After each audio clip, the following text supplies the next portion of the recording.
भाई लोग नमस्कार। आखिरकार जिस दिन का इंतज़ार आप सभी बहुत ही बेसब्री से कर रहे थे वह दिन आ ही गया। आप सभी को बता दूं कि पावर स्टार पवन सिंह जी का बहुत ही बवाल बोलबम सॉन्ग का पोस्टर अभी अभी कुछ देर पहले लॉन्च कर दिया गया। जी हाँ, आप सभी स्क्रीन पे पोस्टर देख सकते हैं, जो कि बवाल तरीके से पोस्टर बनाया गया है। यार कितना ज़बरदस्त लुक है पावर स्टार पवन सिंह जी का और साथ में आकांक्षा दुबे का भी। तो चलिए सबसे पहले आप सभी को बता दूँ कि इस गाने का टाइटल है ले जात बाड़ू देवघर। जी हाँ, जो कि बहुत ही बवाल टाइटल रखा गया है भाई, ले जात बाड़ू देवघर। और इस गाने को गाए हैं भोजपुरी के बेताब बादशाह सुर सम्राट पावर स्टार पवन सिंह जी और साथ में शिल्पी राज जी। जी हाँ, और इस गाने को लिखा गया है विजय चौहान जी के द्वारा और इस गाने में म्यूजिक दिया गया है आर्या शर्मा जी का।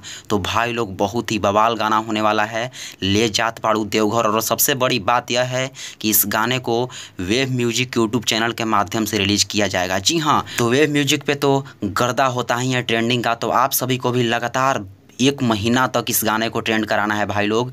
जब तक सावन न खत्म हो तब तक इस गाने को ट्रेंड कराना है, क्योंकि बहुत ही बवाल गाना है ले जात बाड़ू देवघर। इस गाने में बहुत ही पवन सिंह जी का जबरदस्त लुक आप सभी को देखने को मिलेगा। तो चलिए अभी कमिंग सून का पोस्टर आया है, जैसे ही रिलीजिंग पोस्टर आता है आप सभी को बताने का पूरा प्रयास करूंगा। उसके लिए हमारे चैनल पावर न्यूज भोजपुरी को सब्सक्राइब करके बेल का आइकन प्रेस कर लें। तो चलिए हर हर महादेव, जय श्री राम।